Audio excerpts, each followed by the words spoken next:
Bonjour à tous, soyez tous les bienvenus dans cet enseignement de notre église locale Jésus, c'est le miracle de Saint-Joseph à La Réunion.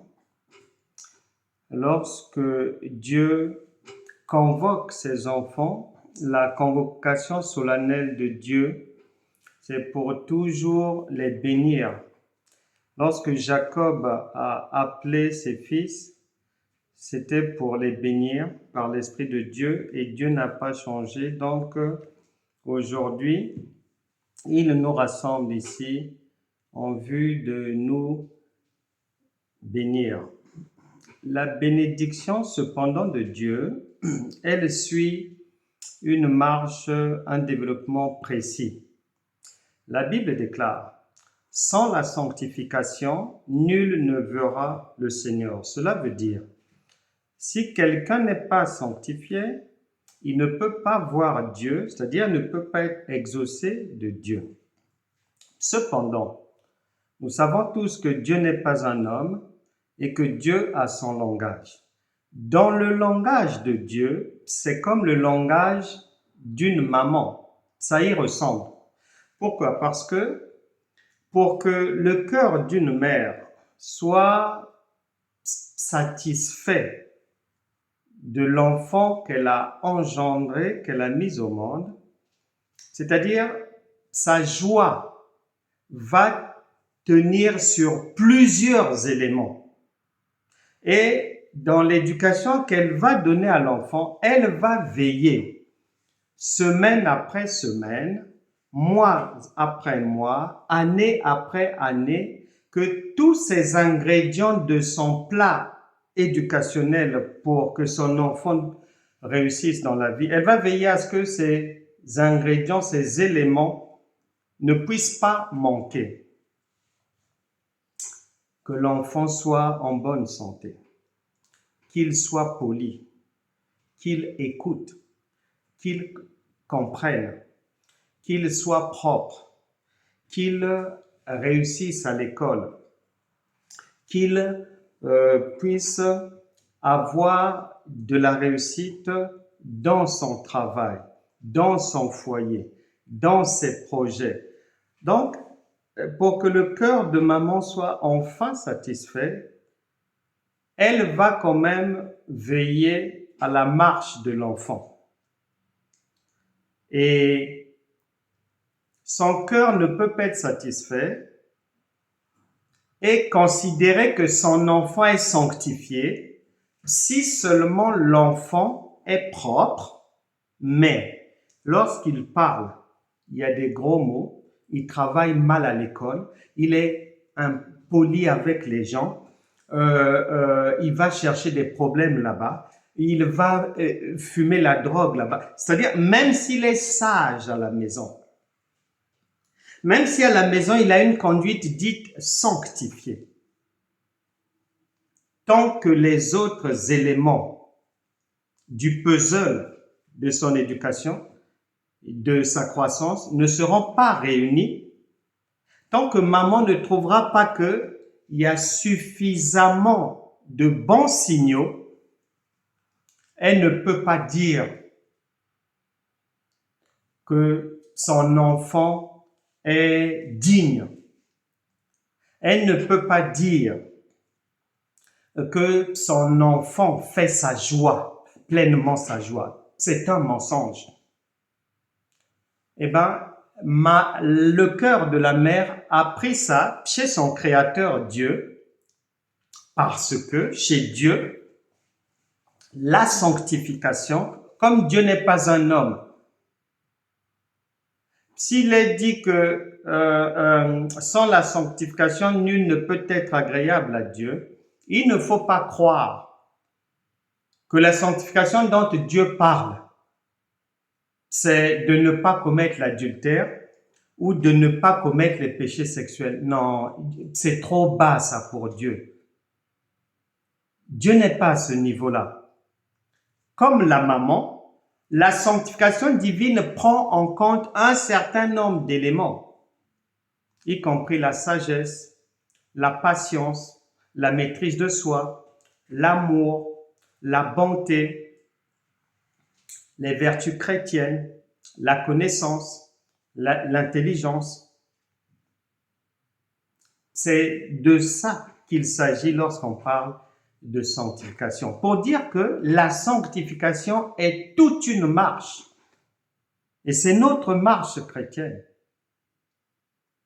qui nous permet au fur et à mesure d'ajouter les pièces du puzzle qui sont manquants ou qui sont défaillants, remplacer les pièces qui ne tiennent plus pour qu'on avance, pour être réellement agréable à Dieu. Et aujourd'hui, Dieu voudrait que l'on poursuive cette marche de sanctification pour ajouter de la connaissance là où il en faut, de la sagesse là où il en faut, de l'intelligence là où il en faut, et toutes les autres vertus chrétiennes. Et Dieu voudrait le faire aujourd'hui à travers cet enseignement intitulé « Nul ne peut suivre deux maîtres ».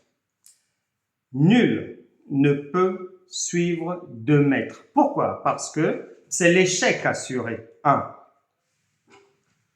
2. Osée chapitre 4, verset 6, l'Esprit du Seigneur dit que mon peuple échoue, périt faute de connaissance. Beaucoup d'entre nous, jusqu'aujourd'hui, sommes dans une marche dite chrétienne, sens dessus-dessous, pleine de contradictions, mais sans qu'on ne s'en rende compte. Dieu dit, il faut faire ça, on fait ça. Je décide de faire ça, au lieu de faire ça, en fait, je fais ça. Et c'est comme ça. Dans beaucoup de choses, parmi les enfants de Dieu. Et le Seigneur aujourd'hui voudrait que nous puissions bien écouter, comprendre, mettre en pratique et avoir du résultat pour corriger ce qu'il y a lieu de corriger. Nul ne peut suivre deux maîtres. Texte de base, Luc chapitre 16, verset 13. Nul serviteur ne peut servir deux maîtres, point, car ou il haïra l'un et aimera l'autre, point virgule, ou il s'attachera à l'un et méprisera l'autre. Vous ne pouvez servir Dieu et maman. Vous ne pouvez servir Dieu et maman ne veut pas dire Dieu à gauche et l'argent à droite. Non.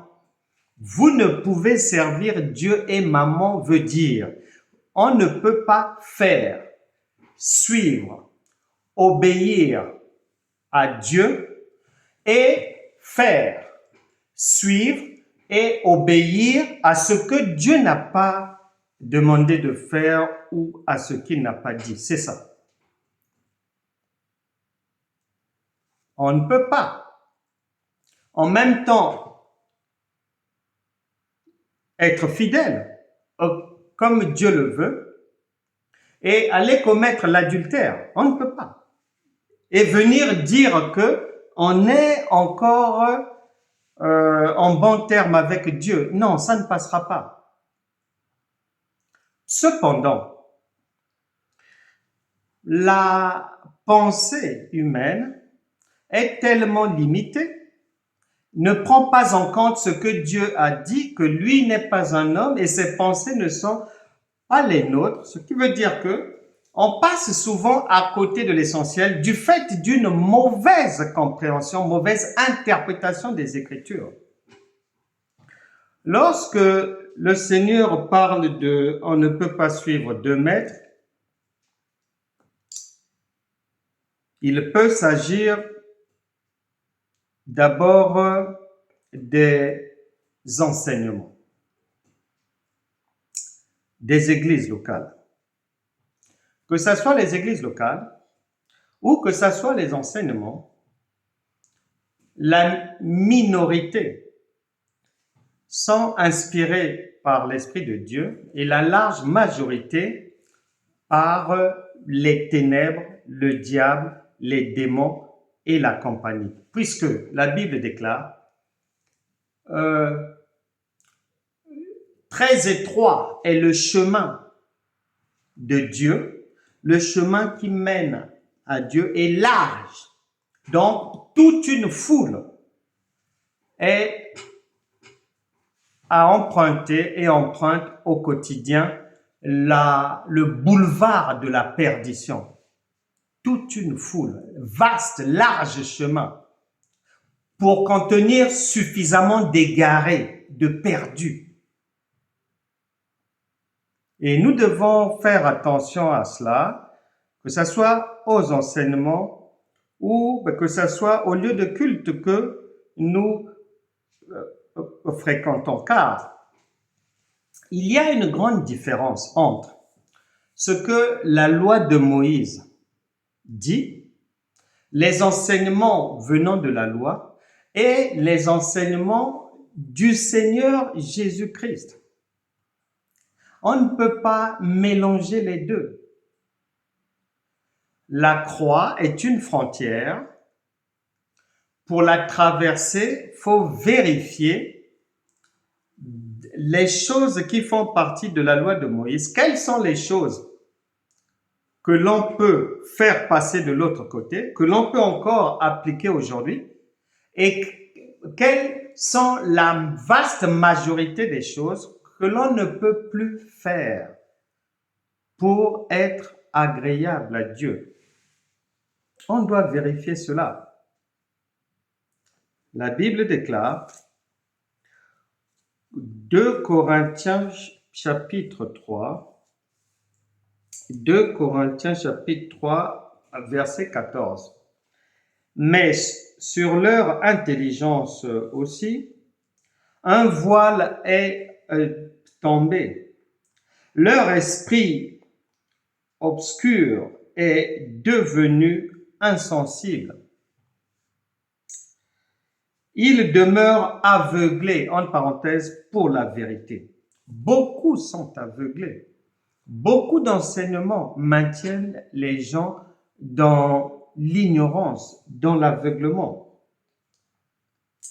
Aujourd'hui encore, lorsqu'ils lisent l'Ancien Testament, leurs regards ne peuvent percer au-delà du voile.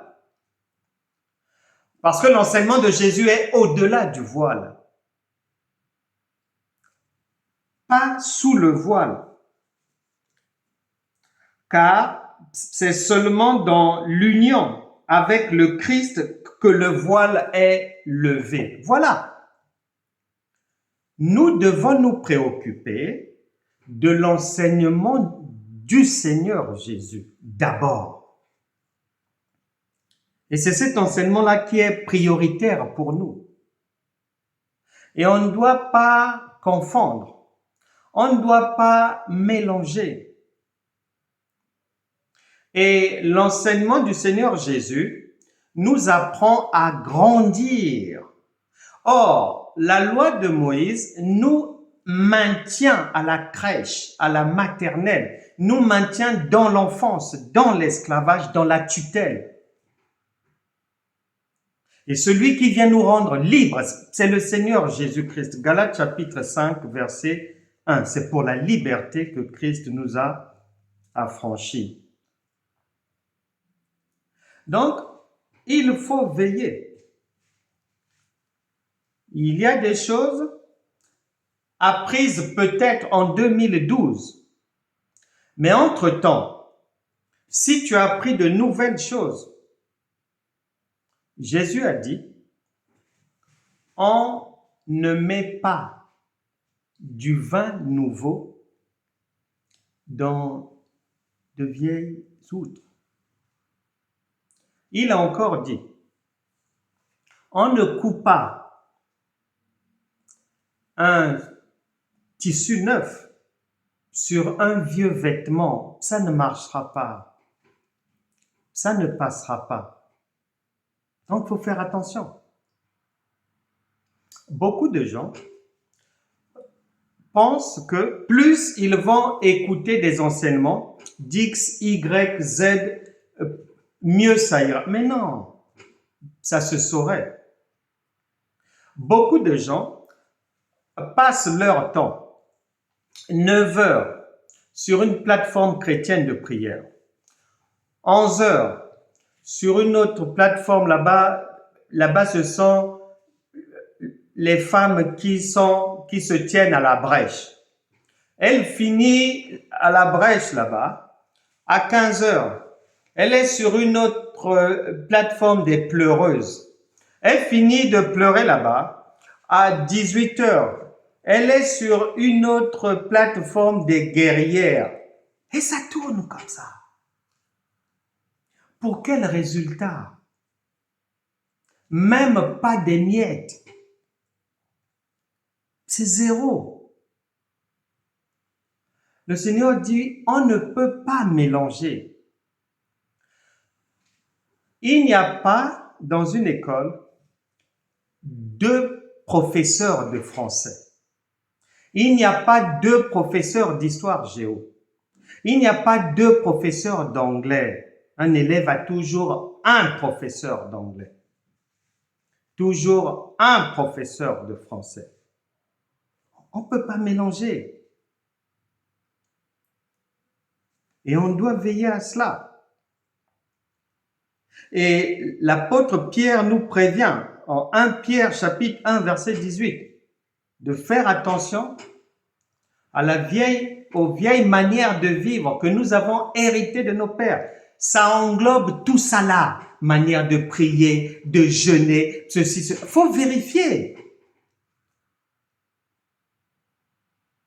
Si j'ai grandi, pourquoi faire des choses qui relèvent de l'enfance ou de la crèche? Comment dire que j'ai grandi lorsque je mange en même temps? À 8 heures, je prends du lait. À 11 heures, je prends de la bouillie de manioc ou je sais pas, maïzena, je sais pas quoi. À 13 heures, je viens prendre des céréales. À 18 heures, je viens prendre comment on appelle ça, on appelle ça du quaker comme ça, des cornflakes, des trucs comme ça, tout ça là. Mais la personne ne se rend pas compte. Elle est toujours dans l'alimentation liée à l'enfance. Et beaucoup sont comme ça avec la marche chrétienne. Et nous devons faire attention à cela. À ne pas mélanger les choses qui relèvent de ce que Moïse nous a montré avec sa loi et la nouveauté de vie, la liberté, la facilité que Jésus-Christ nous a apporté. On ne doit pas mélanger l'esclavage et la facilité. On ne doit pas mélanger la mort et la vie. Le Seigneur dit, je mets devant toi la vie et la mort. Il te dit, choisis la vie. Laisse les choses de Moïse, parce que ces choses-là, ces rituels-là, ces coutumes-là, ces traditions-là n'ont pas pu nous libérer, n'ont pas pu rendre l'homme libre. C'est pour ça que Jésus était obligé de venir physiquement pour nous délivrer de ces carcans-là. Mettre des bougies là-bas, poser le sel là-bas, mettre telle chose sous l'oreiller, dormir avec la Bible sur la tête, mettre la lumière à chaque fois que l'on veut prier, prier obligatoirement à genoux, attendre d'être dans la chambre. Oh, attention, mon Dieu. Toutes ces choses-là. Croire que obligatoirement pour guérir, il faut de l'huile. Croire que obligatoirement pour guérir, il faut une imposition des pieds. Croire que toutes ces choses-là. Jésus n'a pas fait ça. Il nous a montré un modèle plus simple. Deuxièmement, à ne pas confondre. L'un des drames des chrétiens, c'est la contradiction. On suit plusieurs choses à la fois, mais ce sont des choses qui sont contradictoires.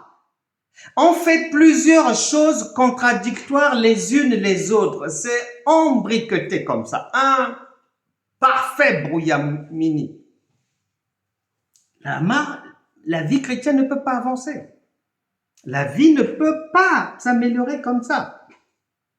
Ce que les enseignements du Seigneur Jésus nous apprennent, c'est que il y a une grande différence entre la prière et la foi. Lorsque Jésus arrive, les Juifs, ses frères, marchent avec Dieu depuis des siècles. Ils ont leur coutume. Faut prier à telle heure. Faut être à genoux comme ceci. Chaque année, faut aller à Shiloh. Il faut faire ceci, cela. Il faut donner comme ceci. Il faut dormir comme cela. Il faut être à l'extérieur du camp. La loi était très contraignante, lourde. Et Jésus vient pour simplifier. Et lorsqu'il vient simplifier, lorsqu'il arrive, le nouveau régime qu'il nous propose, quand il arrive, il reste sage. Et il nous conseille d'être sage.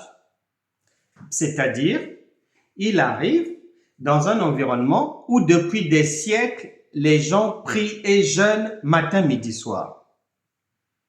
Lui propose une nouvelle solution qui va permettre aux gens de ne plus avoir besoin de souffrir pour obtenir quelque chose. Et de voir aussi leurs péchés non pas être mis de côté ou recouverts provisoirement, mais effacés définitivement. Donc, il nous ramène un modèle de vie plus intéressant. Et tout au long de son ministère, il va répondre à certaines questions. Mais il y répond avec beaucoup de sagesse. Beaucoup. Dans son projet, il y a lieu d'emmener petit à petit ses frères à comprendre que leur manière de faire et de prier apprise de Moïse les maintiennent dans l'enfance, dans la gaminerie, dans l'esclavage, dans la dépendance à quelqu'un. Et lui vient avec la foi qui va remplacer petit à petit la prière parce que par la foi, on obtient tout de suite. On ne souffre pas. Mais comme il ne peut pas le crier dès qu'il arrive le premier jour de son ministère, parce que il risque de ne pas être entendu, il risque d'être davantage combattu, mais encore, il risque d'être tué, on va dire, plus tôt. Donc, il prend le temps de faire passer le message petit à petit. Il arrive à Matthieu chapitre 6, il dit à ses frères doucement, il commence. À un moment donné, il dit, attention avec vos prières là, doucement.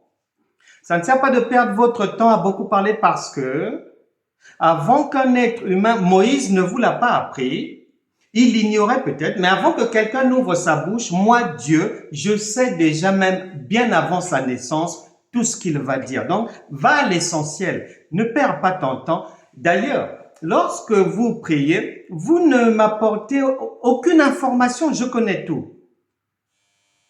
Je suis le Tout-Puissant, je connais tout. Et donc, il enseigne comme ça, petit à petit, il donne des tuyaux, petit à petit, petit à petit, petit à petit. Des fois, lorsqu'il se retrouve quelque part où il y a une surveillance juive, surveillance trop stricte des religieux, il rentre dans le moule. L'apôtre Paul a dit, avec les faibles, j'étais comme un faible. Avec les forts, j'étais comme un fort. Avec les juifs, j'étais comme un juif. Donc, il a pris ça du Seigneur. Parce que le Seigneur s'adaptait au public qui était devant lui.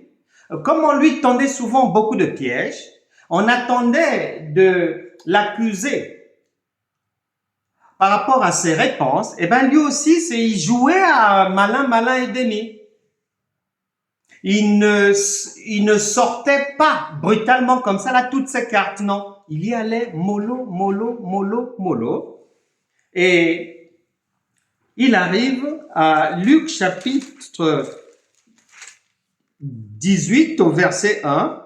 Jésus leur adressa une parabole pour montrer qu'il faut toujours prier et ne point se relâcher. Parce que les gens qui l'entourent, les gens de sa société, ne font que ça. Alors, il va d'abord commencer par, comme on dit, lorsque vous arrivez quelque part, si les gens dansent du pied droit, même si vous êtes venu leur apprendre à danser du pied gauche, vous devez obligatoirement par sagesse d'abord apprendre à les encourager à danser du pied droit. Et après, une fois que vous êtes intégré, vous pouvez, une fois qu'ils peuvent vous écouter, vous pouvez maintenant leur montrer aussi la danse du pied gauche. C'est ce que le Seigneur Jésus fait. Il commence Luc chapitre 18 verset 1 par dire que non, oui, c'est bien, ne vous relâchez pas, priez tout le temps. Et arrivé au verset 8, Luc 18, 8, il vient dire, je vous le dis, il leur fera promptement justice. Mais là maintenant, il sort sa carte. Il sort ce qu'il est venu apporter à l'humanité. Il sort la solution de facilité de sa poche. Il dit, mais quand le Fils de l'homme viendra, virgule, trouvera-t-il la foi sur la terre? Parce que c'est ce qu'il a apporté. C'est cette nouveauté-là. Pour que la vie devienne plus simple. Pour qu'on puisse sortir des difficultés facilement. Pour qu'on n'ait pas besoin de gémir, de se rider les visages dans des veilles de prières interminables. En fait, dans des choses. Lorsque les enfants vous voient faire ça, ils vont haïr votre Dieu. Un Dieu qui fait souffrir papa, qui fait souffrir maman. Mais personne n'aura, surtout les voisins, les païens, mais ils n'auront pas envie de suivre un tel Dieu, de la souffrance. Ils préfèrent rester comme ils sont, que d'aller encore chercher d'autres problèmes. Avec on va rajouter des bagages, faire ceci, cela, mettre l'huile comme ça, dormir sur le dos, après dormir sur la tête, marcher sur la tête. Ceci. Non, ils vont dire non, merci. Je préfère rester comme je suis. Je ne voudrais pas que ma famille trouve que c'est comme si j'ai perdu la boule. Je préfère rester raisonnable. Et les gens refusent de suivre, beaucoup de gens comme ça, parce que ils voient en eux leur pratique de la foi. C'est une pratique qui ne donne pas envie. Or, Jésus est venu pour nous donner envie. Et la parole de Dieu déclare 1 Corinthiens chapitre 13 verset 11. 1 Corinthiens chapitre 13 verset 11 pour souligner qu'il y a une marche, dans notre marche chrétienne, on doit réussir à passer aux choses de Moïse comme des prières sans cesse, à basculer au fur et à mesure qu'on grandit dans la connaissance, la sagesse, l'intelligence, aller maintenant mettre en application les enseignements de Jésus qui consistent à nous permettre de sortir de la maladie par la foi, et qui consistent à nous permettre d'obtenir des choses par la foi. Va, ta foi t'a sauvé, mon fils, va, ta foi t'a guéri, va, qu'il te soit fait selon ta foi. Donc, c'est facile.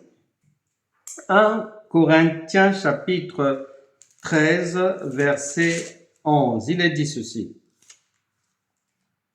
Lorsque j'étais enfant, virgule, je parlais comme un enfant. Nous tous, on a commencé par là. C'est le passage obligé. L'enfance spirituelle. avec des erreurs, avec des contradictions, avec des mélanges, avec des choses qu'on ne comprend pas, etc., etc. C'est normal. Je pensais comme un enfant, virgule. Je raisonnais comme un enfant. Là, nous sommes dans la loi de Moïse. Ce sont les choses de la loi de Moïse qui infantilisent les gens. Les gens étaient maintenus dans la gaminerie, dans les chaînes de l'esclavage, dans la dépendance. Lorsque je suis devenu homme, voilà, lorsqu'on a grandi en stature, croissance, maturité spirituelle, j'ai fait disparaître ce qui était de l'enfant. Malheureusement, beaucoup d'enfants de Dieu ne comprennent pas qu'il leur faut faire disparaître leurs habitudes dites chrétiennes qui relèvent de l'enfance. Il faut faire disparaître ça. Parce que on ne peut pas en même temps être enfant le matin et adulte l'après-midi. Non, non, non, non. Non, ça ne marchera pas. On ne peut pas suivre 2 mètres comme ça. Non, non, non. Soit on suit l'enfant, ou soit on suit l'adulte. Et le Seigneur voudrait que chacun retienne et comprenne bien. Je sais, les Écritures parlent 1 Thessaloniciens chapitre 5 verset 17. Priez sans cesse, oui. Luc chapitre 21 verset 36. Priez, oui. Oui. Mais que fais-tu de la foi? Que fais-tu de la foi? Parce que le Saint-Esprit qui est Dieu ne peut pas se tromper. Chaque mot qu'il utilise a sa signification et son contenu. Là où il faut dire prière, le Saint-Esprit emploie l'expression prière. Là où c'est la foi, c'est la foi. Là où c'est la persévérance, c'est la persévérance. Il n'y a pas de mélange là-dedans. Il n'y a pas de mélange. Et c'est ce que chacun doit comprendre. Que le Seigneur Jésus voudrait qu'on puisse grandir. Au lieu de rester indéfiniment enfant. Au lieu de rester indéfiniment dans les pratiques de la loi de Moïse. Au lieu de penser que il y a une confusion chez les chrétiens. Je peux obtenir quelque chose par la prière. Mais même si je l'ignorais avant, si je prie pour obtenir quelque chose, je dois savoir que ce que je suis en train de faire là n'a rien à voir avec la foi, c'est la prière. Si je veux obtenir quelque chose par la foi, j'emprunte le chemin de la foi directement, qui n'a rien à voir avec la prière. C'est ce que Jésus a enseigné, avec beaucoup de sagesse, beaucoup de subtilité. Et les gens ont du mal avec ça. Et là où le Seigneur Jésus, non seulement dans Luc chapitre 18, versets 1 et 8, il parle de la prière et il parle de la foi. Mais sa préférence, c'est la foi. Et c'est là où il nous fixe rendez-vous. Et tu te rendras compte que tout au long de son ministère, tout au long des ministères des apôtres, ils ont tous travaillé sur la base de la foi et non de la prière. Ils n'ont jamais, par exemple, dit à quelqu'un, va à la maison, va prier comme ceci. Ils n'ont jamais, par exemple, devant une difficulté, prié pour quelqu'un. Non, non, non, non. Non. Voyons qu'il avait la foi pour être guéri. Paul dit à l'homme impotent, lève-toi et marche. Pierre, il voit, est né alité depuis 8 ans. Il lui dit, aîné, Jésus-Christ te guérit aujourd'hui. Lève-toi et marche. Marche. Jésus arrive à la tombe de Lazare. Il dit, Lazare, sort. Et le mort sortit, dit la parole de Dieu, pieds et poings liés. Et ensuite, il a donné d'autres instructions. C'est toujours de cette manière-là qu'ils ont opéré. Et Dieu est tellement complet que pour bien marteler le rendez-vous qui nous fixe que c'est dans la foi biblique authentique, d'ailleurs, Hébreux chapitre 11, verset 1, sans la foi, nul ne peut Hébreux chapitre 11, verset 6. Sans la foi, nul ne peut être agréable à Dieu. Et Dieu ne se trompe pas.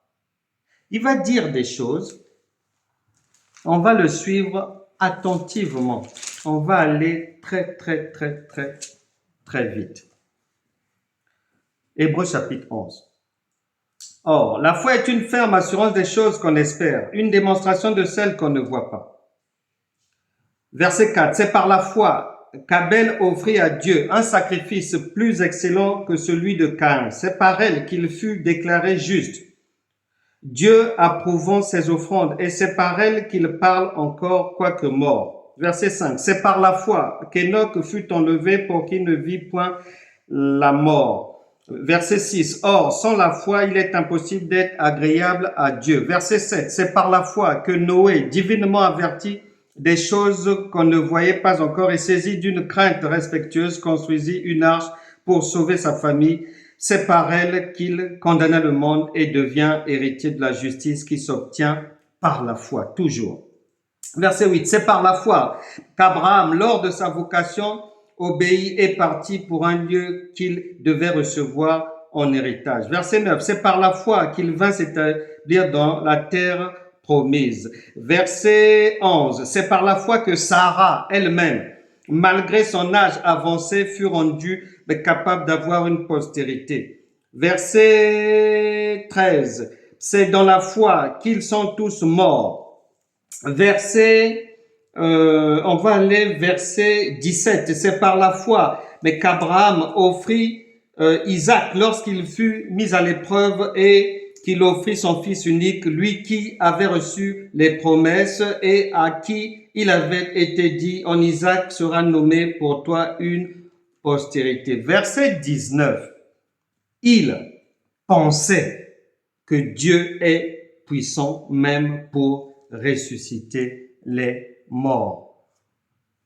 On ne parle pas de prière dans le chapitre d'Hébreux 11 réservé aux héros de la foi.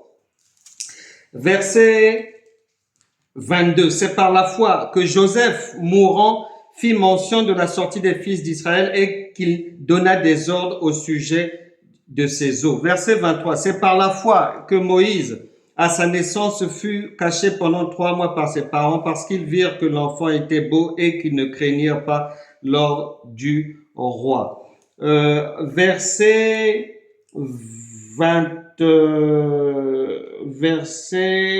32. Et que dirais-je encore? Car le temps me manquerait pour parler de Gédéon, de Barak, Samson, Jephthé, David, de Samuel et des prophètes qui, par la foi, vainquèrent des royaumes, exercèrent la justice, obtinrent des promesses, fermèrent la gueule des lions, éteignirent la puissance du feu, échappèrent aux tranchants de l'épée, guérirent de leur maladie, furent vaillants à la guerre, mirent en fuite des armées étrangères. Par la foi uniquement. Parce que c'est la solution de facilité apportée par Jésus-Christ. Le vœu de Dieu est que tu puisses comprendre une bonne fois pour toutes que tu dois grandir.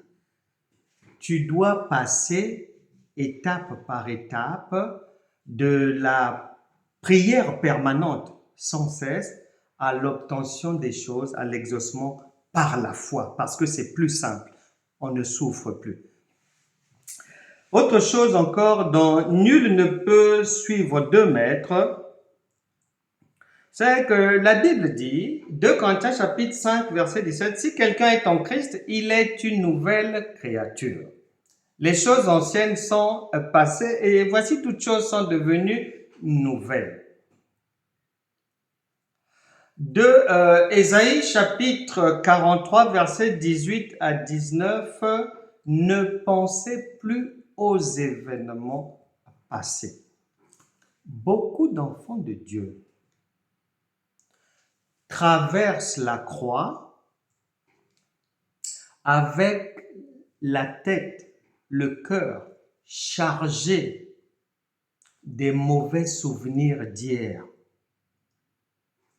Priant, jeûnant, pensant avancer, mais ne sachant pas que comme l'intérieur est surchargé par les lourdeurs du passé, ça ne passera pas. Devant le trône de Dieu, ça ne passe pas. Donc, ce que le Seigneur voudrait, c'est que chacun comprenne bien. Il dit, Matthieu chapitre 11, verset 28, « Venez à moi, vous tous qui êtes fatigués et chargés, et je vous donnerai du repos. » Nous devons réellement abandonner, laisser au Seigneur les mauvaises choses du passé. Que ce soit des choses dans lesquelles nous avons été acteurs ou victimes, que ce soit de manière volontaire ou involontaire, nous n'avons plus à penser à ces choses-là. Nous n'avons plus à ressasser cela. Nous devons pardonner. Nous devons accepter et de demander pardon.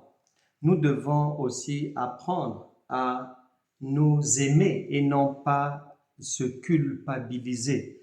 Beaucoup de gens marchent avec la tristesse dans le cœur, pensant qu'il est trop tard. Non.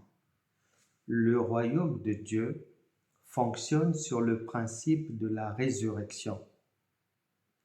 Toute chose perdue, toute porte qui était fermée, tout ce que la vie n'avait pas pu apporter, toutes les joies volées par les difficultés, les trahisons, les déconvenues et autres, une fois que vous nous rejoignez dans la maison du pain et du vin spirituel, c'est bingo. Tout est récupéré. Rien n'est perdu. Et récupéré, la Bible déclare, au centuple.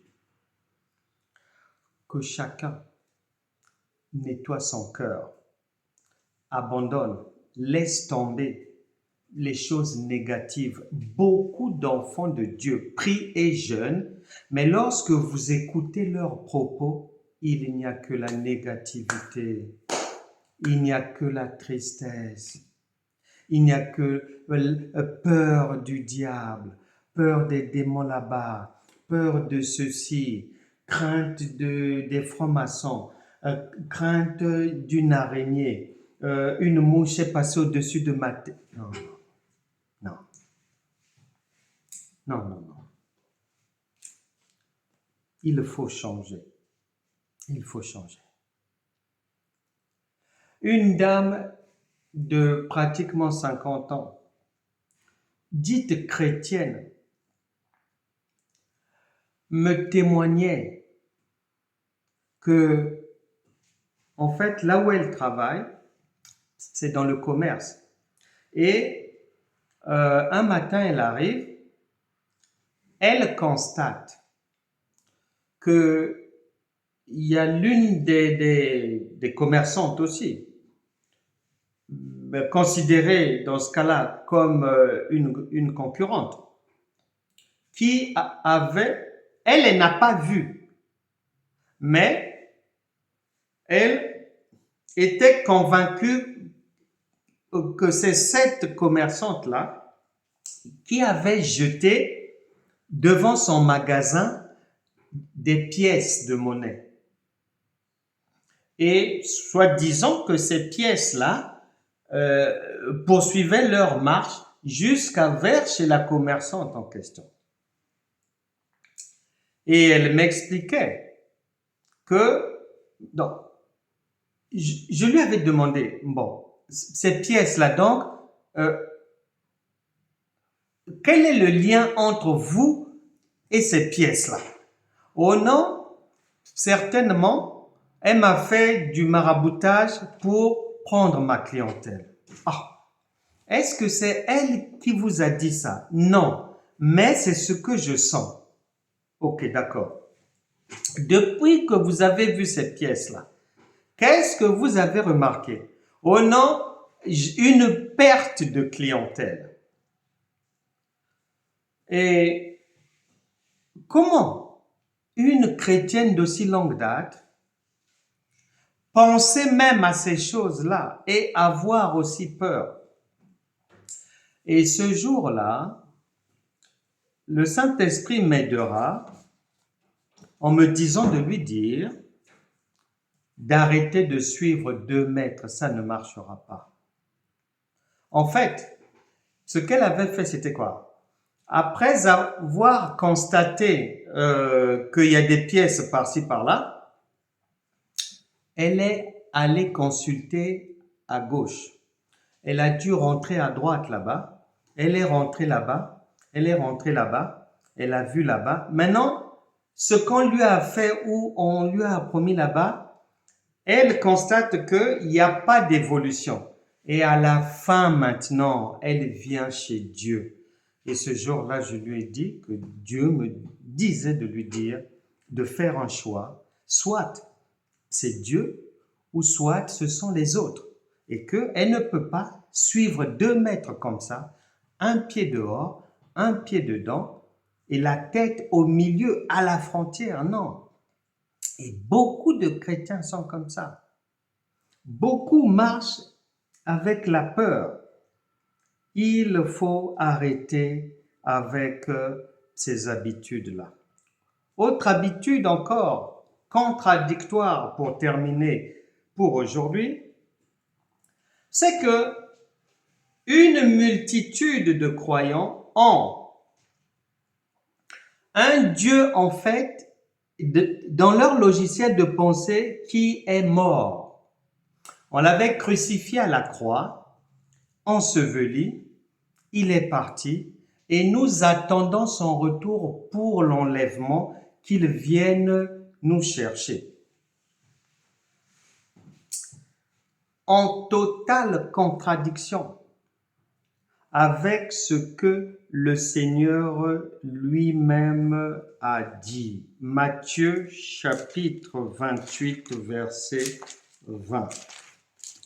La parole de Dieu déclare ceci. Enseignez-leur à observer tout ce que je vous ai prescrit, et voici, je suis avec vous tous les jours jusqu'à la fin du monde. Je suis avec vous tous les jours jusqu'à la fin du monde. Et beaucoup d'enfants de Dieu qui ont la pensée que d'attendre le retour du Seigneur, qu'il était mort pour mes péchés, donc j'attends qu'il revienne me chercher. Beaucoup de ces gens-là, leur bouche dit qu'ils ont un Dieu omniprésent. Mais quelle contradiction! Il faut savoir, soit il n'est pas là, ou soit il est là. Parce que omniprésent veut dire il est là, il est partout. Et beaucoup sont comme ça. On ne sait pas. Beaucoup de contradictions.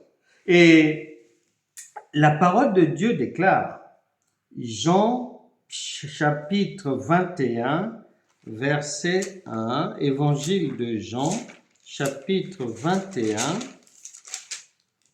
verset 1.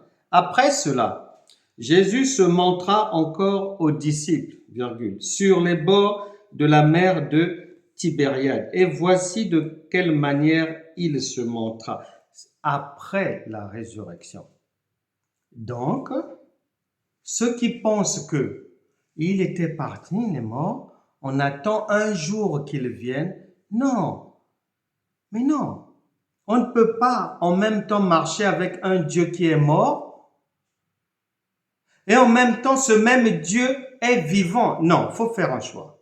Soit il est mort, ou soit il est vivant. Et s'il est vivant, il faut croire en cela de tout son cœur, avec son âme, sans douter, tous les jours, 24 heures sur 24, sans faillir dans sa foi. 1 Corinthiens chapitre 15, toujours après la résurrection. 1 Corinthiens chapitre 15, verset 1 Corinthiens chapitre 15, verset 3. Je vous enseignais avant tout, comme je l'avais aussi reçu, que Christ est mort pour nos péchés selon les Écritures, qu'il a été enseveli et qu'il est ressuscité le troisième jour, selon les Écritures, et qu'il est apparu à Céphas, puis aux 12. Ensuite, il est apparu à plus de 500 frères à la fois, dont la plupart sont encore vivants, et dont quelques-uns sont morts. Ensuite, il est apparu à Jacques, puis à tous les apôtres. Après eux tous, il m'est aussi apparu à moi comme un avortant. Il est là au milieu de nous. Nous allons prier. Le Saint-Esprit voudrait que tu mettes de l'ordre dans ta marche de sanctification. Parce que le désordre, la contradiction, les approximations, les tergiversations, les encombrants, tout ça là, n'ont pas leur place devant le trône de Dieu. Car la parole de Dieu déclare que Dieu est un Dieu d'ordre. Et nous devons mettre de l'ordre là et ne plus marcher, parler, penser d'une manière, de plusieurs manières contradictoires. On doit veiller à nettoyer notre marche, un lifting pour qu'elle soit plus clean et conforme à ce que le Saint-Esprit dit. Que chacun ouvre son cœur devant Dieu. Nous allons prier. Chacun va s'exprimer devant Dieu avec ses mots et prendre la décision de le suivre seulement lui qui est le vrai Dieu, le Dieu vivant et vrai. Prions le Seigneur. Seigneur, merci pour ta parole qui a toujours pour objectif de nous faire du bien et de permettre aux ténèbres de nos vies de partir. Qu'il en soit ainsi dans les vies de tous ceux qui ont écouté ta parole. Merci Seigneur pour le pain que tu nous as donné aujourd'hui qui est ta parole. Merci pour le vin Seigneur qui est ton esprit qui nous a expliqué ce qu'il y avait lieu de faire et ce qu'il y avait lieu de ne plus faire. Que toute la grâce te revienne, que toute chose qui avait suivi, chose négative, suivi une personne ici à l'écoute, au nom de Jésus, que ces choses partent, que tout lien qui maintenait une personne dans des difficultés, dans toutes sortes de problèmes à répétition, je brise ces liens. Que tout problème dans la vie d'une personne lié à un comportement, des attitudes contradictoires mais involontaires, au nom de Jésus, que toutes ces contradictions s'arrêtent aujourd'hui. Que la paix, la grâce, la joie du Seigneur soit le partage de tout un chacun, que toute difficulté de la vie disparaisse aujourd'hui. Amen. Amen. Amen.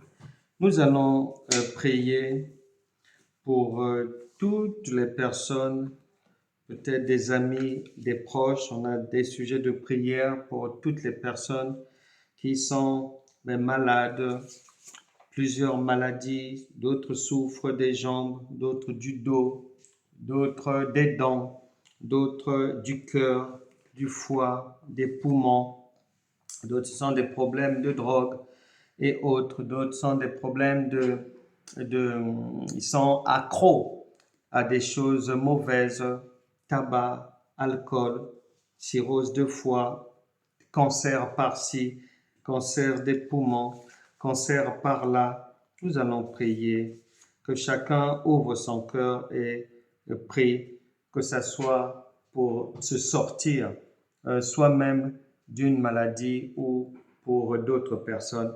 La Bible déclare que lorsque le Seigneur Jésus il passait par la croix, les gens qui étaient là dans la foule, ils lui ont dit, écoute, tu dis que tu as Dieu, tu dis que tu es Dieu, si c'est vraiment vrai, sauve-toi toi-même. Et la suite de l'histoire, nous la connaissons. Le Seigneur s'est soustrait de la croix, il n'est pas resté là, il s'est sauvé, effectivement. Donc, il a donné par son esprit la capacité à chaque enfant de Dieu, de se soustraire de toutes sortes de difficultés et de maladies par son esprit. Prions le Seigneur. Seigneur, merci pour la grâce de la vie. Nous pensons, Seigneur, à toutes ces personnes malades. Saint-Esprit, fais du bien à tous nos corps, que toute maladie, connue ou inconnue encore des médecins, inconnue encore de soi-même, que ces maladies quittent les corps maintenant au nom puissant de Jésus. Que toute personne qui n'arrivait pas à marcher puisse désormais marcher, toute douleur aux yeux puisse s'arrêter, douleur à la tête s'arrêter, douleur au dos s'arrêter, les douleurs aux jambes puissent s'arrêter, les douleurs au ventre, au bas-ventre, vous partez au nom puissant de Jésus. Nous disons non à toutes sortes de cancers, nous les réprimons maintenant, vous quittez les corps, diabète, cancer, hépatite, toutes sortes d'hépatites, vous partez au nom puissant de Jésus-Christ. Que la paix, la santé divine visite tout un chacun. Amen. Nous allons encore prier pour les bien-aimés qui ont besoin de réussite dans leur travail, dans leurs affaires, qui ont besoin de développement, de prospérité, de promotion, qui ont besoin d'être justifiés vraiment aux yeux de leur société, de leur famille, de leur cadre de travail. Nous prions pour toutes ces personnes et puis pour les personnes qui sont en recherche d'emploi, que la main divine leur fasse du bien. Seigneur, nous te recommandons toutes ces personnes qui veulent devenir, qui veulent créer, qui veulent innover, qui veulent aller plus loin dans le cadre professionnel, que la main de grâce divine les accompagne dans leurs projets, dans leur quotidien, au nom puissant de Jésus. Que toute promotion qui était arrêtée, en veilleuse bloquée, soit maintenant débloquée, que tout dossier qui n'avançait pas puisse désormais avancer, que tout emploi, toute recherche qui était infructueuse soit maintenant fructueuse, que celui qui cherche du travail, que ce travail le localise maintenant, que toute personne qui désirait recevoir quelque chose, recevoir des documents, recevoir ce qui manquait pour aller plus loin dans ses activités, que par la foi, qu'elle reçoive cela au nom de Jésus. Amen. Nous allons enfin prier pour toutes ces personnes qui sont harcelées, malmenées par les esprits démoniaques, comme l'était cette sœur. Beaucoup de gens n'arrivent pas à dormir, beaucoup sont persécutés par toutes sortes d'esprits maléfiques de jour comme de nuit. On va prier pour que toute personne concernée par ces désagréments puissent désormais être libérés parce que la Bible déclare en Galates chapitre 5 verset 1 que c'est pour la liberté que Christ nous a affranchis. C'est-à-dire Jésus vient dans la vie d'une personne pour nettoyer la vie, l'améliorer, l'embellir, rendre la personne libre, ne plus être persécuté, malmené par des esprits démoniaques, alors que Satan, le Seigneur, l'avait réduit, mais Satan à être, lui et ses ministres démoniaques, notre marchepied. Il en sera donc ainsi. Prions le Seigneur pour la délivrance de toutes ces personnes. Seigneur, nous te recommandons toutes ces personnes persécutées, embêtés par toutes sortes d'esprits démoniaques, que ce soit dans leur corps, que ce soit dans leur maison, que ce soit sur leur lieu de travail, que ce soit sur leur parcours, lorsqu'ils sortent, lorsqu'ils vont se promener dans la rue. D'autres entendent des animaux, d'autres voient des araignées, d'autres croisent des mouches, d'autres voient toutes sortes de choses étranges, d'autres entendent des bruits étranges, d'autres sont obligés de se retourner chaque 300 mètres parce que quelqu'un les appellerait et lorsqu'ils se retournent, il n'y a personne. Au nom de Jésus, que toutes ces situations s'arrêtent aujourd'hui, que la grâce de Dieu d'un bon sommeil, d'un sommeil doux et agréable visite tout un chacun au nom de Jésus. Amen. Amen.